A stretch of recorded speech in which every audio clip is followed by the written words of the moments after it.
नमस्कार, मैं हूं मदन राज और आप देख रहे हैं राज तक न्यूज़। आपको बता दें कि उत्तर प्रदेश की बांदा जेल में बंद माफिया मुख्तार अंसारी की गुरुवार देर रात मौत हो गई। जेल की बैरक में मुख्तार अंसारी की तबीयत खराब होने पर जेल प्रशासन रानी दुर्गावती मेडिकल कॉलेज ले आया, जहां उसकी हालत काफ़ी गंभीर बताई जा रही थी।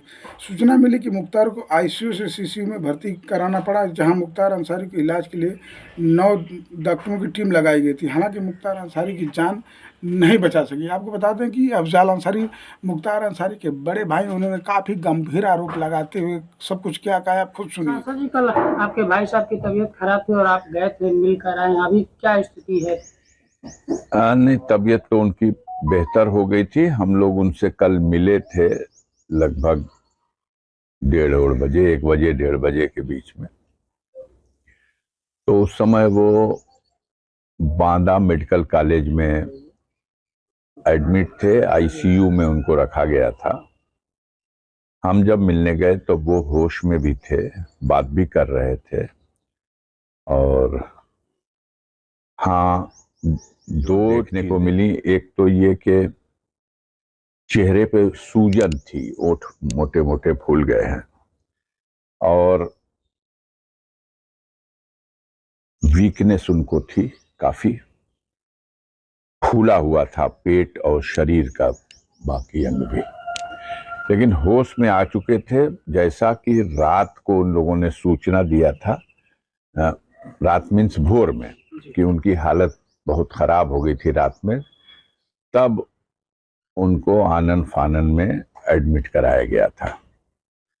और कल ही फिर विडंबना ये है कि हम लोग मिल करके जब लौट के आए तो उसके बाद आनन फानन में निर्णय लिया गया कि उन्हें वापस जेल पहुंचा दिया जाए, क्योंकि उनकी जांच वोच हो गई और सब कुछ ठीक है, कोई खतरे की बात नहीं है।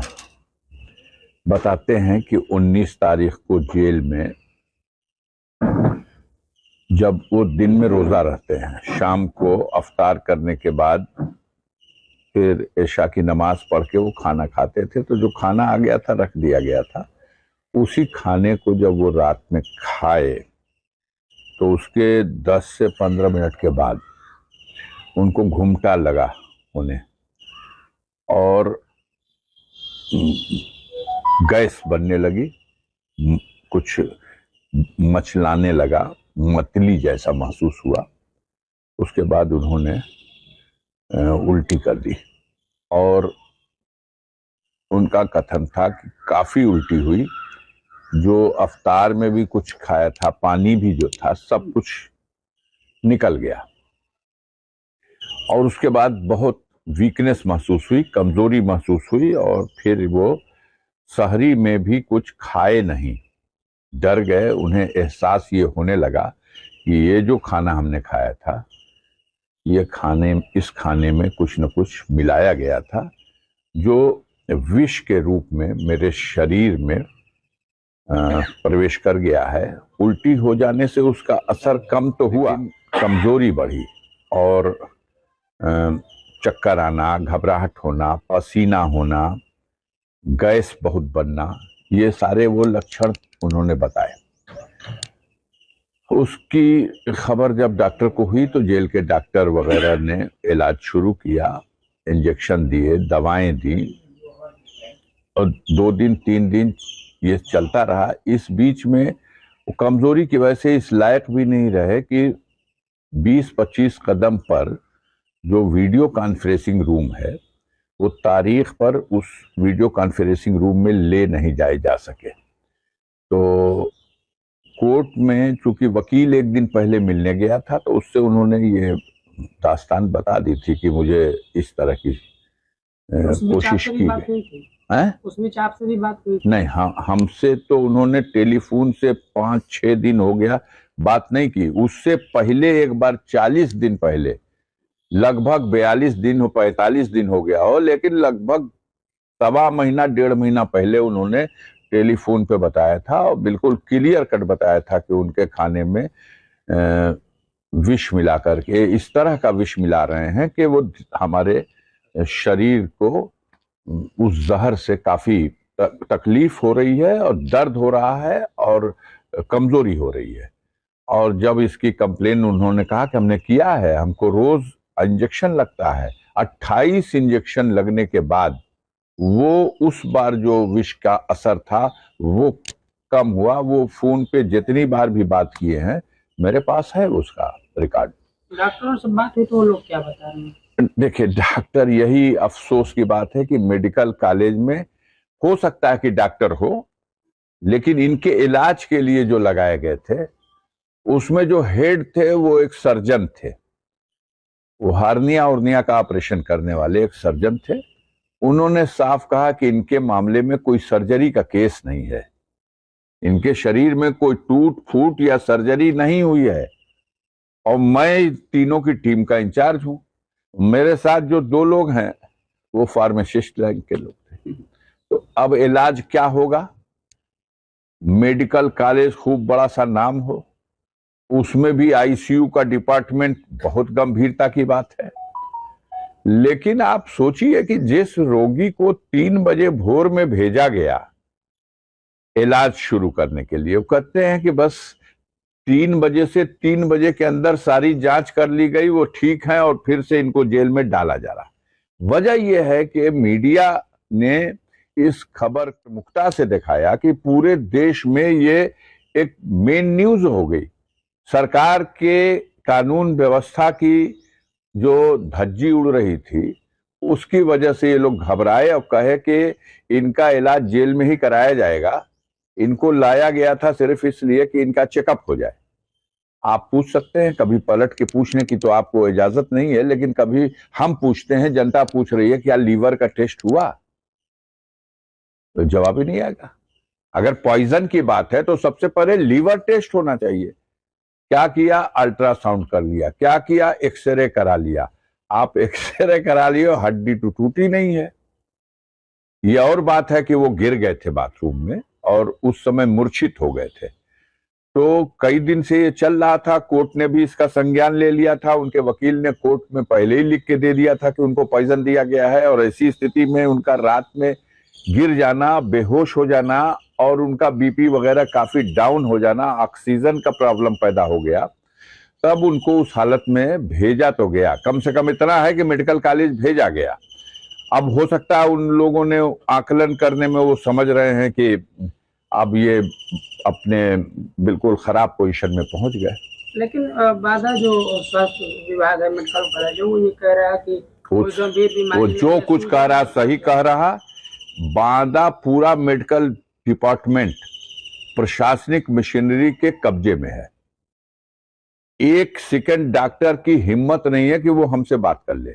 न हम कस्टडी में थे न डॉक्टर कस्टडी में था, लेकिन हम दोनों के बीच की बात हो रही तो वहीं पे सादी वर्दी वाला खड़ा है। आप क्या तो हम क्या बात हो रही वो सुनेंगे। ये कोई नियम ही नहीं है। डॉक्टर ने 2 शब्द में सब कह दिया। उसने कहा मैं सर्जन हूं और इनके मामले में सर्जरी का कोई केस नहीं है। अब और क्या कहेगा? और डॉक्टर कह दिया। डॉक्टर ने उनको पूरी तरह अनफिट माना होगा, तब एडमिट किया होगा। एडमिट करने के बाद भी कोई साधारण वार्ड में नहीं, आईसीयू वार्ड में ले जाया गया होगा, जब बहुत ही त्वरित इलाज की जरूरत महसूस की गई होगी। मैंने मेडिकल कॉलेज के प्रिंसिपल से मिलना चाहा, बात करना चाहा, मिले भी नहीं। फोन पे भी बात करने से डर रहे, जहां पूरा एक आतंक मचा रखा है वहां के जो सादी वर्दी और वर्दी वाले लोगों ने। अब इसको आप समझ सकते हैं। मुख्तार अंसारी के छोटे बेटे भी गए थे मिलने और नहीं मिलने दिया। यही तो चाक चौबंद व्यवस्था है उत्तर प्रदेश सरकार की, जिसकी जयकार हो रही है। ऐसी चाक चौबंद व्यवस्था, ये बाप आईसीयू में भर्ती है और बेटा मिलेगा नहीं। ये बड़ी चाक। इस पे भी शाबाशी देने वाले भी हैं। मानवता है ही नहीं, क्रूरता, इसको ही सबसे बड़ा हथियार बना लिया गया। कितने क्रूर हैं हम उसी दिन 12 घंटा बीते बीते फिर जेल में। और सुनिए, उसकी साफ फोटो तक खींचने नहीं दे रहे हैं किसी को।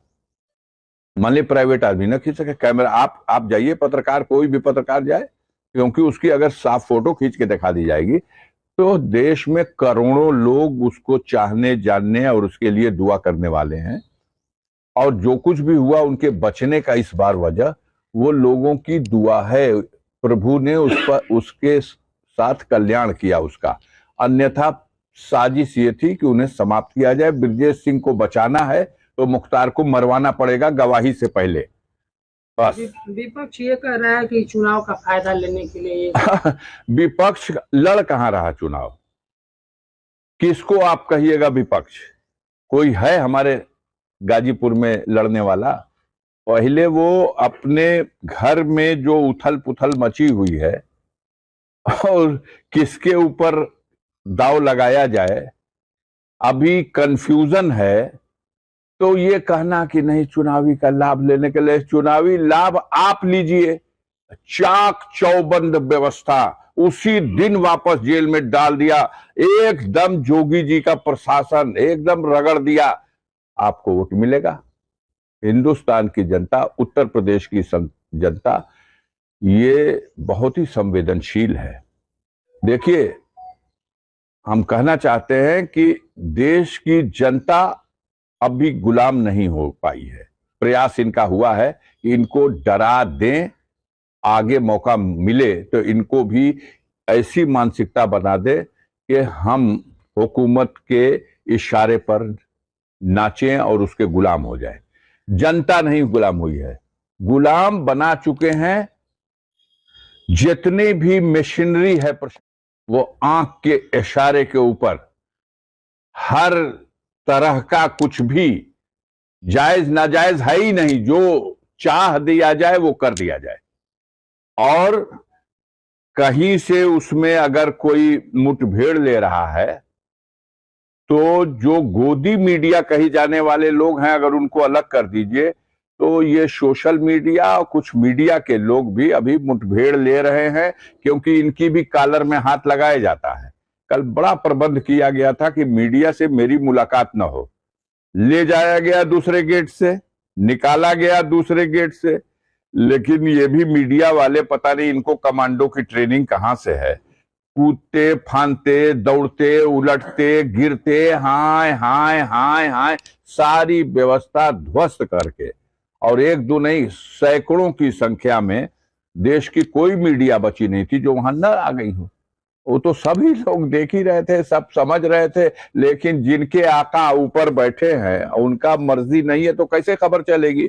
यही खबर चले तो कि उनको जल्दी वापस भेज दिया गया और उनको कुछ नहीं हो गया था। कभी कहा जा रहा ज्यादा खाना खा लेने से वो बीमार हुए, और कभी ये कहा जा रहा है कि उनको रोजा रखने की वजह से, रमजान की वजह से वो बीमार हो गए।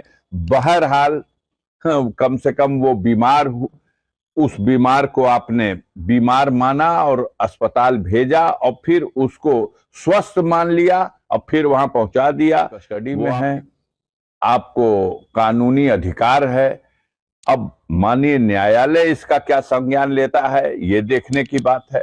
वो उनके जो लीगल सलाहकार हैं या जो वकील हैं वो इस सिलसिले में अपनी कार्रवाई करेंगे। हम लोग चूंकि मिल लिए, देख लिए कि होश में हैं और समझ उनकी रिटर्न आ गई है। हमसे उन्होंने खुद कहा कि हमको भैया जहर दे दिया गया था लेकिन ऊपर वाले ने बचा लिया, मैं तो मूर्छित हो चुका था, अब मैं होश में हूं।